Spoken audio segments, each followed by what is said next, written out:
একটা হোটেল, বন্ধ ঘর, নিঃশব্দ বৈঠক। সেখানেই একদা তৃণমূল বিধায়ক হুমায়ুন কবিরের সঙ্গে গোপনে সাক্ষাৎ করতে দেখা গেল সিপিএম নেতা মোহাম্মদ সেলিমকে।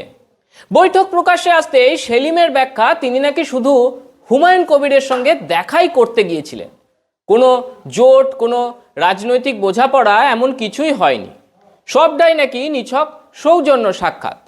কিন্তু প্রশ্ন উঠছেই, কারণ সিপিএম তো নিজেকে ধর্মনিরপেক্ষ দল বলে দাবি করে, আর হুমায়ুনের দল তো ধর্ম নিয়েই রাজনীতি করে। বর্ষিয়ান সাংবাদিক সুমন চট্টোপাধ্যায় তো আবার বলেছেন সেলিম হুমায়ুনের এটা নাকি প্রথম সাক্ষাৎকার নয়, তারা এর আগেও দেখা করেছেন একাধিকবার। আমি আপনাদের বলে দিই, হুমায়ুনের সঙ্গে মোহাম্মদ সেলিমের এটাই প্রথম গোপন সাক্ষাৎকার ছিল না, এটা ছিল তৃতীয় সাক্ষাৎকার। তার মানে বুঝতে পারছেন, দলকে অন্ধকারে রেখে একার কাঁধে জোয়াল নিয়ে মোহাম্মদ সেলিম গোপনে যা খুশি তাই করে যাচ্ছেন। সর্বশেষ মিটিংটা হয়েছে, দেখবেন আমাদের ওই রাজারহাট নিউ টাউন এলাকায় হিটকোর সেন্ট্রাল অফিসের অনতি দূরে একটা ওয়েস্টিন বলে হোটেল আছে।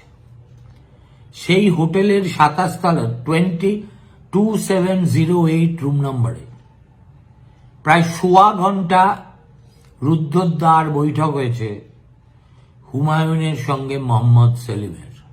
ডিসেম্বর মাসে বাবরি মসজিদে শিলান্যাস এবং সেই একই মাসে নতুন রাজনৈতিক দল গঠন করেন হুমায়ুন কবির। একথা বলার অপেক্ষা রাখে না যে পশ্চিমবঙ্গের রাজনীতির ঘরানা সম্পূর্ণভাবে বদলে দিয়েছে হুমায়ুনের জনতা উন্নয়ন পার্টি, নওশাদ সিদ্দিকীর ইন্ডিয়ান সেকুলার ফ্রন্ট, কিংবা ধরুন আসাদুদ্দিন ওবেসির মিম পার্টি। এই তিনটি রাজনৈতিক দলের এজেন্ডা কি তা পশ্চিমবঙ্গের মানুষ জানে, যেমন জানে কমিউনিস্ট পার্টি সেলিমও। এর আগে নওশাদ সিদ্দিকীর সঙ্গে 2021 সালে সিপিএম জোটও করেছিল, এবার 2026-এ হুমায়ুন কবিরের সঙ্গে জোটের পালা। ফলে পশ্চিমবঙ্গবাসীর কাছে বিষয়টা স্পষ্ট হয়ে উঠছে, সেলিমরা কেন ধর্মনিরপেক্ষতার কথা বলে এমন আচরণ করছেন। এই প্রশ্ন প্রতিটা বাঙালির মনে জাগছে। তবে এটা কোনো নিয়মভঙ্গ, কোনো বিচ্ছিন্ন ঘটনা কিংবা ব্যতিক্রম নয়, এটাই সিপিএম।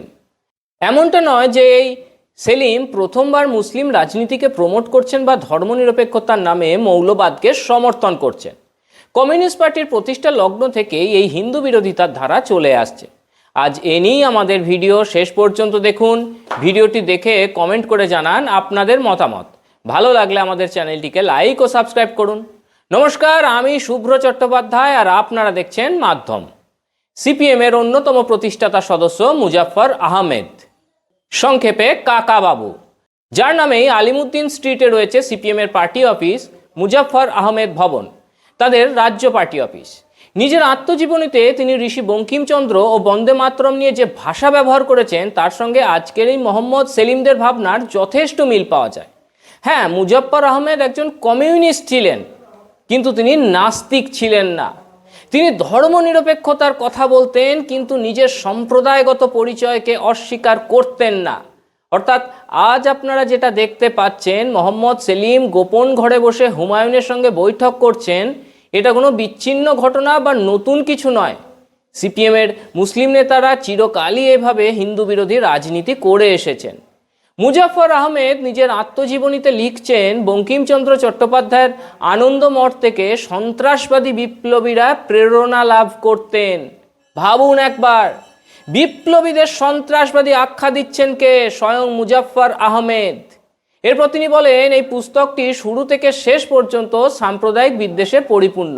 অর্থাৎ ঋষি বঙ্কিমচন্দ্র চট্টোপাধ্যায়ের লেখা এই কালজয়ী গ্রন্থ আনন্দমঠ একটা সাম্প্রদায়িক বই। কে বলছেন? সিপিএমের প্রতিষ্ঠাতা সদস্য মুজাফফর আহমেদ বলছেন। তিনি নিজের আত্মজীবনীতে বন্দে মাতরম গানের একটা অংশও উদ্ধৃত করেছেন। বাহুতে তুমি মা শক্তি, হৃদয়ে তুমি মা ভক্তি, তোমারই প্রতিমা গড়ি মন্দিরে মন্দিরে, তংহি দুর্গা দশপ্রহর রানাধারিণী। এরপর মুজাফফর আহমেদ প্রশ্ন তুলেছেন তার ওই আত্মজীবনীতে যে একেশ্বরবাদী কোনো মুসলিম ছেলে কিভাবে এই মন্ত্র উচ্চারণ করতে পারে। কংগ্রেসের বিষয়ে তিনি বলেন, হিন্দু কংগ্রেস নেতারাও কোনোদিন বুঝতে পারেননি বন্দে মাতরম গান মুসলিমরা কিভাবে গাইতে পারে। তিনি আরও লিখছেন, বাংলাদেশের সন্ত্রাসবাদী বিপ্লবী আন্দোলন নিঃসন্দেহে ব্রিটিশ বিরোধী আন্দোলন ছিল, কিন্তু তা ছিল হিন্দু উত্থানের আন্দোলন। সেই আন্দোলনের উদ্দেশ্য ছিল হিন্দু রাজত্বের পুনঃপ্রতিষ্ঠা। আর এই কট্টর হিন্দু বিরোধী মুজাফফর আহমেদই হলেন সিপিএমের অন্যতম প্রতিষ্ঠাতা। এবার আরও জানুন যে এই মুজাফফর আহমেদ আদতে কিন্তু পশ্চিমবাংলার লোকই নন। তার বাড়ি ছিল বর্তমান বাংলাদেশের সন্দ্বীপে, কিন্তু তিনি সাম্যবাদ প্রতিষ্ঠার জন্য বেছে নিয়েছিলেন হিন্দু সংখ্যাগরিষ্ঠ পশ্চিমবঙ্গকে। কি এর কারণ? কেন তিনি থাকেননি তৎকালীন পূর্ব পাকিস্তানে?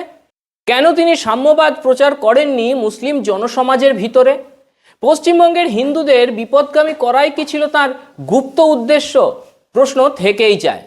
এবার আমরা সেই সিপিএম নেতার কীর্তি জানব যিনি রাজ্যের ভূমি সংস্কার মন্ত্রী ছিলেন, আব্দুর রাজ্জাক মোল্লা।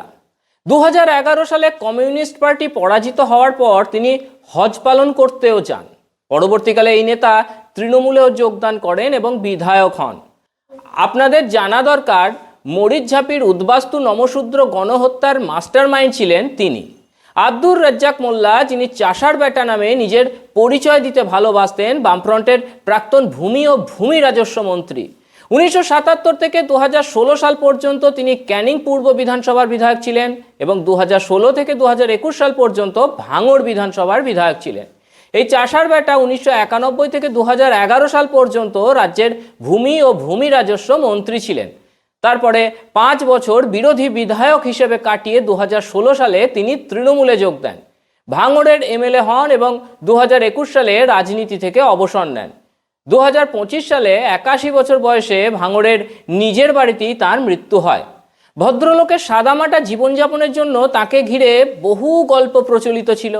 বাস ট্রেনে যাতায়াত করতেন, গলায় গামছা পরে বিধানসভায় আসতেন, সাধারণ কমরেডদের কাছ থেকে বিড়ি চেয়ে খেতেন। এইসব কথা বলে 2016 সাল পর্যন্ত ছোট বড় বহু কমিউনিস্ট গর্ব করতেন। কিন্তু এমন একজন ব্যক্তির কীর্তিকলাপ জানেন কি? জানলে আপনাদের চোখ কপালে উঠবে, কারণ এতদিন আমাদের তা জানতে দেওয়াই হয়নি। এমএলএ হয়ে প্রথমেই তিনি যা করেন তা হলো মরিচঝাপিতে উদ্বাস্তু নমশূদ্রদের ওপর ভয়াবহ দমন পীড়ন চালান। পুলিশের গুলি, বেয়নট দিয়ে খুঁচিয়ে হত্যা, কুমিরের মুখে ফেলে দেওয়া, গণধর্ষণ, অবরোধ করে চরম অনাহার, এসব কিছুর ফলে প্রায় 10,000 মানুষের মৃত্যু হয় এবং লক্ষাধিক উদ্বাস্তু আবারও বাস্তুচ্যুত হন। সিপিএমের নেতৃত্বে দক্ষিণ 24 পরগনা থেকে হিন্দু বিতরণের সেনাপতি ছিলেন এই রেজ্জাক মোল্লা। এরপর রেজ্জাক মোল্লার কারণেই 1980-র দশক থেকে সেখানে মারাত্মক অনুপ্রবেশ শুরু হয়। এরপর 1991 সালে তিনি যখন ভূমিমন্ত্রী হন, যার আগে 14 বছরে তার পূর্বসূরি বিনয় চৌধুরী বর্ধমান, বাঁকুড়া, পুরুলিয়া, বীরভূম, হাওড়া, হুগলি, মেদিনীপুর অঞ্চলের বড় হিন্দু জমি মালিকদের জমি কেড়ে নিয়ে সেসব বর্গা করে পশ্চিমবঙ্গের তফসিলি জাতির ও মুসলিম ক্ষেত মজুদদের মধ্যে বিলি করে দেন। গঙ্গার পূর্ব দিকে ভূমি সংস্কার শুরু হলেও 24 পরগনা, নদিয়া, মুর্শিদাবাদ বা উত্তরবঙ্গে তখন অতখানি প্রভাব পড়েনি। রেজ্জাক মোল্লা মন্ত্রী হবার পর 24 পরগনা, নদিয়া অঞ্চলে হিন্দু জমি মালিকদের জমি কেড়ে নিয়ে বা বর্গা করে বিপুলভাবে মুসলিমদের হাতে দিতে শুরু করেন। একই জিনিস উত্তরবঙ্গের মাথাভাঙা, রাজগঞ্জ, ফালাকাটা, মালবাজার, গাজল, হিলি, কালিয়াগঞ্জের মতো হিন্দু অধ্যুষিত অঞ্চলেও হয় ব্যাপকভাবে। পরবর্তীকালে কি ঘটেছে? অবশিষ্ট হিন্দুদের জমি মুসলিমরা দখল করেছে বা কিনে নিয়েছে কাঁচা টাকা দিয়ে, জায়গার ডেমোগ্রাফি বুঝে, এমনটাই অভিযোগ তোলা হয়। আর সেই জমি বেচে ধনীরা শহরে গিয়েছেন চাকরিজীবী হয়ে, আর গরিবরা ছোট দোকানদার হয়েছে অথবা অটো টোটো কিনে গাড়ি চালক হয়েছে। আপনারা নিজের নিজের এলাকায় একটু নজর দিলে বিগত 50 বছরে ঘটা এই জনবিন্যাস, সম্পত্তির মালিকানা ও জীবিকার পরিবর্তন বুঝতে পারবেন। রেজ্জাক মোল্লার কুকীর্তির ফলে 1971 সালের 24% মুসলিম থাকা দক্ষিণ 24 পরগনায় মুসলিমদের জনসংখ্যা 2011 সালে 35.5% অফিসিয়ালিভাবে, বাস্তবে 2011-তে সেটা ছিল 38 থেকে 39%, আর আজকে 42%-এর উপরে। ও হ্যাঁ, অবশেষে আপনাদের জানিয়ে রাখি, বাম সরকার ও বুদ্ধবাবুর পতনেরও অন্যতম কারিগর ছিলেন এই রেজ্জাক মোল্লা। ভিতর থেকে সাবোতেজ করে বা অন্তর্ঘাত করে মুসলিম ভোটের আনুগত্য সিপিএমের থেকে তৃণমূলের দিকে ঘুরিয়ে দেবার কারিগরও ছিলেন তিনি। আর আজকে সেই ট্র্যাডিশন বজায় রেখেছেন মোহাম্মদ সেলিম। বামপন্থা এদের কাছে একটা মুখোশ।